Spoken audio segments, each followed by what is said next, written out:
Lowe's always has more ways for you to save. On top of our everyday low prices, pros can save big when buying in bulk. Or if your purchase is over $1,500, ask about our volume savings program. A pro associate can provide a customized quote. Ask about our volume savings programs today. It always pays to be a pro at Lowe's. While supplies last, minimum purchase required. Selection varies by location. Lowe's reserves the right to limit quantities. Volume discount pricing quotes are valid up to 7 days. Visit your local pro desk to learn more and start saving. Offers subject to change and may not be available in all Lowe's stores. Welcome to the latest episode of 5 on the Floor on the 5 Reasons Sports Network. Thanks for joining us on your favorite podcast app. We're now on Red Circle as well as Spotify, Google Podcasts, and Apple Podcasts, and on the 5 Reasons YouTube channel. More than 20,000 subscribers. Make sure you hit like and subscribe. Also, check out 5reasonsports.com. That's our written site without a paywall and the great sponsors of the 5 Reasons Sports Network. Prize Picks, get in there now. They're doing the second half props.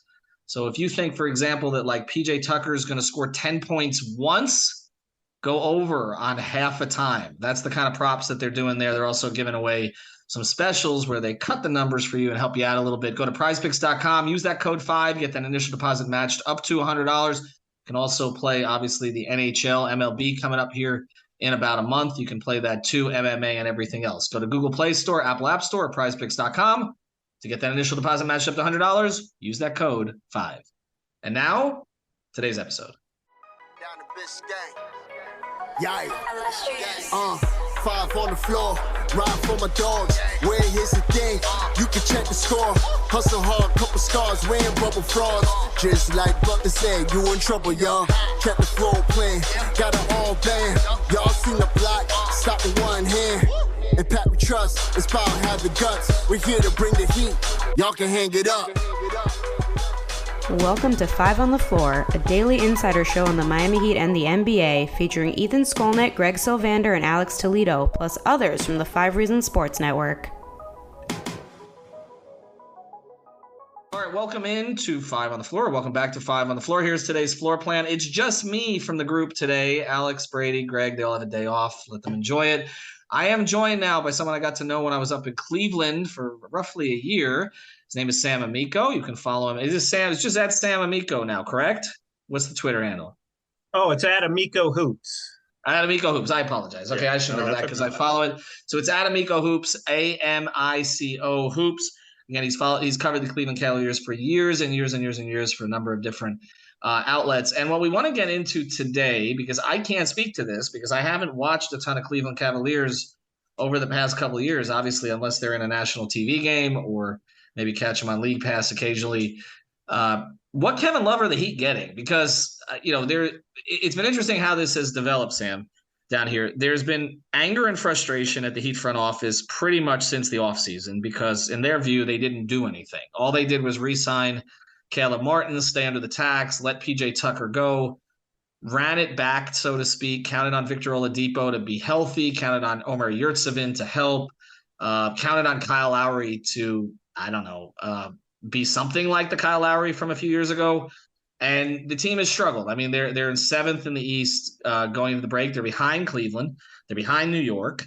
They are behind a Brooklyn team that they lost to the other day that no longer has KD or Kyrie. And so Heat fans are very frustrated that all they did at the deadline was trade Dwayne Dedmon in a second-round pick when Dedmon was supposed to be packaged with another player to get something significant. But now, like that the smoke is clearing, it doesn't look so bad because what they basically did was they traded Dwayne Dedmon in a second-round pick to clear the space to bring in Kevin Love and Cody Zeller. And whether or not that was the original plan or they thought that Love would get bought out, they've upgraded. I mean, I don't know how much they've upgraded, and that's kind of the question today. And they need a spacer. They need a rebounder. They would like to get that in the same guy, and Kevin Love's career suggests that that's what he has been. Is he still that, Sam? Definitely with the rebounding. I remember at one point this season, of course, now, obviously, he was benched for the final 12 games of his Cavs career, didn't get off the bench once.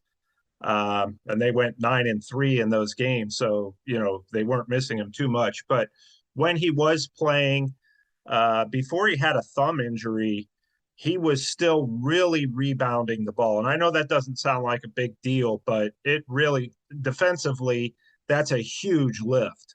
I don't know. He just has a nose for the basketball still, knows how to position his body. He's never a great athlete, but he's always been a really good rebounder, and that did not fall off. I mean, you see his rebounding number 6.8, but that has more to do with how few minutes he was playing when he did play. When he goes in, he goes and gets the ball. Still able to do that with the best of them. So that's going to be a strength. We've heard throughout the years his outlet passes on the fast break. I don't know. Those don't seem to be the same to me as they used to be. Kind of off the mark this year a little bit on those. Defensively, really is why the Cavs decided to bench him. He kept getting switched out onto those guards, something he used to do fairly well, be able to defend out on the perimeter. Was not doing it well at all this year, and that led to him getting fewer minutes, and then eventually just the old did not play coach's decisions. But his shooting, he struggled with his shot. A lot of people thought that was a result of his thumb injury, but one reason he requested the buyout was because he felt like that injury had healed, felt like he had regained his form, his shooting touch a little bit, perimeter shooting, and that's obviously something the Heat could use, a floor spacer. And they're confident that he's going to be able to do that again. He's confident that he's going to be able to hit those shots, and obviously would be invaluable. And I agree with you, Ethan. I think that they made, the Heat made some low risk moves in signing Love and Cody Zeller, and those are two people who fill needs, and it's a low risk situation. So, I mean, it's hard to tell right now what Kevin can bring because he hasn't played in about a month, but he's healthy. And when he's at his best, maybe he knocks down 3 or 4 3-pointers a game. I mean, that's theoretically what he can still do. And even if he only knocks down 2 or 3 a game, 2 or 3 in the playoffs, a timely 3 in the playoffs can be an important thing. And he's been there before. Has done that and is a guy who still has that winning mentality and should fit in well just because he's a veteran. What's interesting about this dynamic is that Cleveland gave him the buyout knowing that the Heat could sign him with the very real prospect that those teams could see each other in a 4-5 matchup in the first round, or maybe even a 3-6 matchup if Cleveland got hot, which that was a little bit of a warning sign to me that they were not especially concerned about the advantage that he would present to the Heat. You mentioned one thing that I thought was interesting because it's funny with Kevin's career, because when I was up there for that 1 year and following him in his prime, there were criticisms of him defensively for, obviously for lack of athleticism. And sometimes I thought even for awareness, where he I remember LeBron shooting him looks for being in the wrong place and all that. And then I felt like kind of the narrative on him defensively changed because of exactly what you said, him getting out on a guard, the Steph Curry play, where he had that remarkable moment where he stayed with Steph in the finals. How do the Heat – I mean, Cleveland didn't feel they could hide him anymore. Is that really the issue? Because I feel like if he's going to start for Miami, we're going to see Spoelstra play more zone. They're just going to handle things a little bit differently. Yeah, I mean, you would think that the Heat would probably use more zone with him to try to hide him. It was really last year, Kevin was okay defensively. He wasn't, he's never been a stopper other than the stop that you mentioned on Steph Curry in the 2016 finals, but just has never, they've always managed to cover him up. Of course, the Cavs last season, and even this year they had Markkanen last year to play in front of them.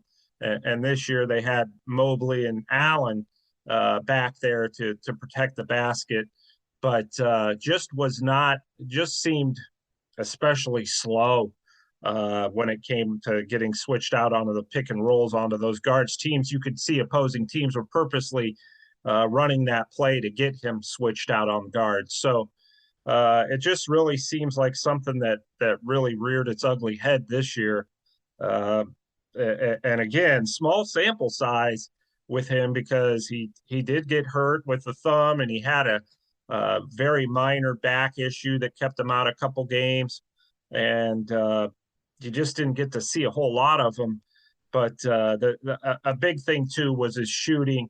You couldn't cover up his defense. You couldn't say, well, he's gonna give up, a guy potentially getting to the basket and getting look at a layup or a good look because he wasn't making shots at the other end, and that really kind of, and then the Cavs brought Dean Wade in, and he was hitting shots at the other end. Not much of a better defender than Kevin Love, but he was making shots, so he got the minutes there, and that led to Love being on the bench. I've heard and seen stuff that maybe the Heat will play some zone to protect him a little bit. So, that would definitely be a solution. And when it comes to defense, part of it is rebounding, and he's still. I've always been impressed with that, but just this year in particular, I thought, boy, he still does that really well.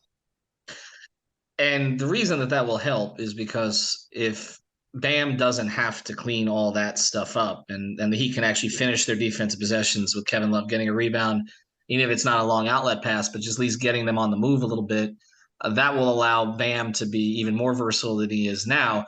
I just wonder if you're going to put Hero and Love in the starting lineup together, if you have any choice but to play zone, really. I mean, you're especially if there's any plan to put Kyle Lowry back in the starting lineup, which right now there is not, but Kyle can't really guard the point of attack anymore, which is why Caleb Martin was starting, so that he could essentially handle the guards and Kyle could guard up. It almost seems to me like if Kevin Love's going to start, it's a foregone conclusion that Gabe Vincent or Victor Oladipo is going to have to start at guard with Hero to protect, Hero and Love a little bit. One more thing here on Love, and you mentioned the shooting and how poorly he was shooting, and I know overall he was shooting terribly, but actually his 3-point percentage would be third on the Heat. So that's the thing. It's all a matter of degree here. The Heat went from the best 3-point shooting team in the league last year to the worst. It is one of the most remarkable things I've ever seen. I do want to get into a little bit after the break here with you about kind of, the split in Cleveland, how they felt about him in Cleveland. I know at times Kevin had been frustrated with role there, but it seemed like I'm talking about even in the LeBron days, but then it kind of changed over the years. So I want to know what kind of person the Heat are getting. Before we do, I do want to mention another sponsor, the 5 Reasons Sports Network, our friend Danny over at All Pro Construction Builders. Hurricane season in South Florida, it's always around the corner. I don't know about Ohio, but Florida, we're always waiting for it. If you're looking to protect your home or business, you should be. Reach out to All Pro Construction Builders. They specialize in the impact windows and doors for residential and commercial properties. State certified, licensed, and insured general contractor. They service Miami-Dade and Monroe counties. They can help you out here in Broward as well. Locally made products, American made. Check them out on Instagram at All Pro Construction Builders. That's All Pro Construction Builders. Mention 5 Reasons, you get a 10% discount. And reach out to Danny at 305-484-4429, 305-484-4429. We also want to mention our betting partner. It's Better Edge. Go to betteredge.com. That's with an O. Legal in the state of Florida because it's peer-to-peer. You can find the land that you want. Go to betteredge.com // 5 Reasons. That's the number 5 Reasons. Or just go to betteredge.com and enter 5RSN. That's the number 5RSN. And you get $20 to play immediately. Get ready to raise a glass and turn up the volume because Drink Champs is back. Join hosts NORE and DJ EFN as they drink, laugh, and chat with some of the biggest names in hip-hop and pop culture with some of the most legendary guests like Derek Jeter, A$AP Rocky, and Kevin Hart. Drink Champs has got it all. Tune in and join the conversation with Drink Champs on the Interval Presents Podcast Network, wherever you get your podcasts.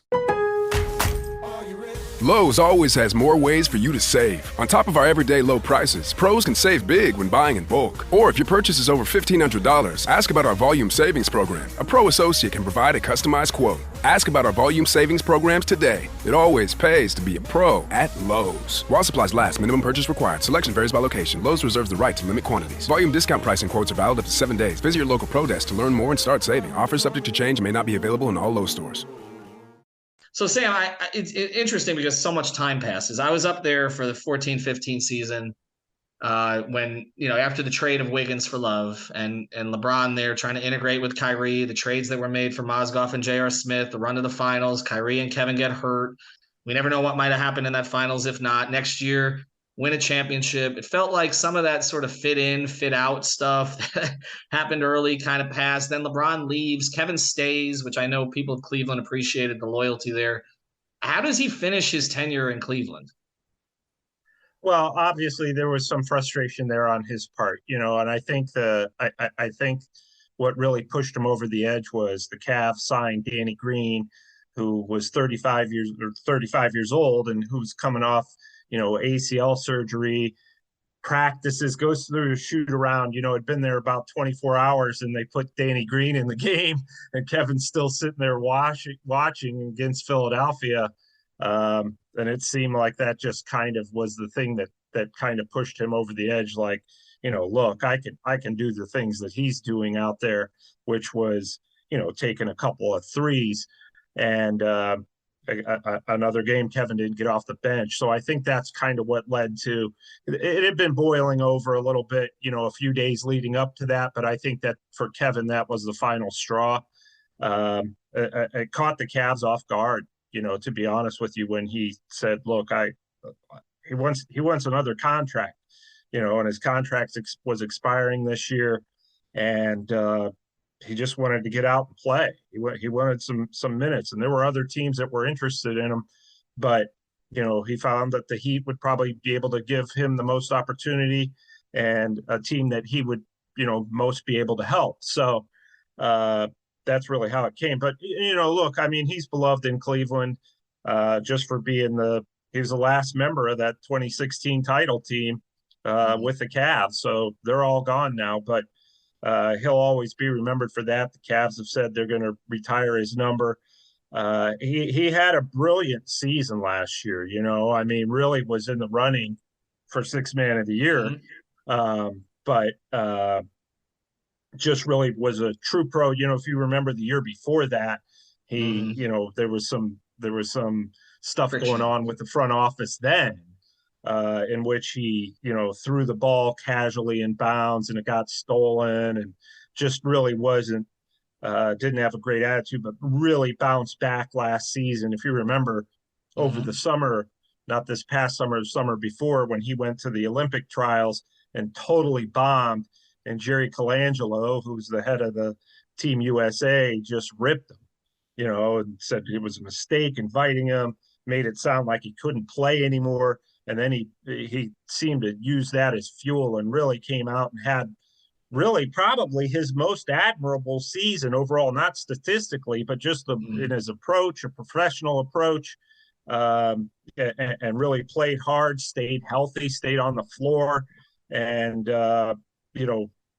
he really had probably a season where everybody was so proud of him because frankly, a lot of people thought he was done at that point. So, the fact that he was fueled by those Jerry Colangelo comments, that's a good sign for Heat fans, I would think, that, okay, now maybe he's been fueled by the fact that the Cavs benched him for 12 straight games and wouldn't play him and went out and signed a guy who's a year older coming off ACL surgery and played him. So, he certainly is going to have the motivation. We saw what he could do last season when he was motivated. But I just think that here's a guy who has something to prove, and that's that he still has something left in the tank. And there's nothing more that Kevin Love would love to do than face the Cavs in the playoffs and have the Heat win. So from that standpoint, mentally, he's going to be plenty motivated, and he's going to be out to aim that he still has something left. So to that point, we'll close here with Amico Hoops. Sam Amico, you can follow him at Amico Hoops. I looked at his minutes from the past 3 years. Obviously, this year it's a little bit shaded because of the injury and the benching. But it looked like he was most effective around that kind of 20 to 22 range in terms of minutes. I don't know how that affects the Heat starting him because Spoelstra has done rotation staggering before where he'll play a guy for 6 minutes to start the first, 6 minutes to start the third, and have him available to close. So I'll just these two things, I guess, as we close. The first thing is that about where you think he should be right now, around the 20-minute mark? And in the modern NBA, where we know that teams are gonna force switches, they're gonna force you to play guards in space. Can he close? Yeah, first of all, probably he's not a 30-minute guy anymore. He's probably in that 20, 25, probably stretching it. If he's making shots, though, you can afford to keep him on the floor for longer stretches. And yeah, I mean, he can close. You just gotta you got to cover him up. You got Bam back there. You know, if you're the Heat, you had mentioned potentially a zone. There are ways to hide him, and I don't think it's to the point again where it's like you just can't have him out there at all, like the Cavs did. They just went with a better option, a younger option in Wade. So I think that this is a new opportunity for him. He knows, he hears the talk about the defense and all that. So, you know, sure, if he's making shots and giving you something at the offensive end, which he wasn't doing in Cleveland toward the end there, you could certainly afford to keep him on in closing moments. If nothing else, I mean, here's a guy who has, again, been there before, won a championship, played in huge games, played in a lot of big, meaningful playoff games. And I don't think the Heat signed him with the idea of, okay, this guy's going to play 5 minutes a game or 10 minutes a game and come in and take a couple threes and grab a couple rebounds. Maybe that's how it'll start. But I think in the long run, you know, this is a guy that you're getting because he's played in big games and shined in big moments before, and presumably is going to spread the floor for the Heat. And that's what they're looking for. And obviously, like you said, you can't leave it all up to Bam to get every rebound, and he will help immensely in that area, particularly defensively. So what he lacks in perimeter defense or shot blocking, he's going to get the ball off the basket, you know, when a missed shot. And that's huge. And he'll get the break started if there's a break, you know. So I think there's a lot of things that he offers that can cover up and help you forget about maybe the perimeter defense is lacking. There are other ways he can make up for it. If he plays even like he did this year when he was healthy, if he plays like that, then the Heat got to steal, you know, because he does do a lot of veteran things and know a lot of veteran tricks that really paid off. But then the thumb injury came or the finger injury came, and that was it. His season was never the same after that. And then once it healed, it seemed like he didn't get an opportunity. One of the fascinating things I'll be watching is the dynamic with Jimmy Butler, because I remember when Jimmy first signed with the Heat and was working out at 3:30 in the morning, and Kevin was kind of like, why is he showing off like that? That was essentially the thing. You don't really need to do that. I do know he has a very good relationship with Bam. That's been obvious, and it feels like it's going to be a good relationship on the floor. There's really no one in the league who doesn't have a good relationship with Bam. I'm just curious to see how the Jimmy thing works, but we'll see. I want 4 or 5 now. I want to see what that looks like if both teams end up in those slots. Thanks to Sam. You can follow him at Amico Hoops. Does great work on the Cavaliers, but not just the Cavaliers, but also the entire NBA. Thank you, my friend. All right. Thanks for having me, Ethan. We'll talk to you soon. Absolutely. Thank you for listening to the Five on the Floor on the Five Regional Sports Network. Lowe's always has more ways for you to save. On top of our everyday low prices, pros can save big when buying in bulk. Or if your purchase is over $1,500, ask about our volume savings program. A pro associate can provide a customized quote. Ask about our volume savings programs today. It always pays to be a pro at Lowe's. While supplies last, minimum purchase required. Selection varies by location. Lowe's reserves the right to limit quantities. Volume discount pricing quotes are valid up to 7 days. Visit your local pro desk to learn more and start saving. Offers subject to change and may not be available in all Lowe's stores.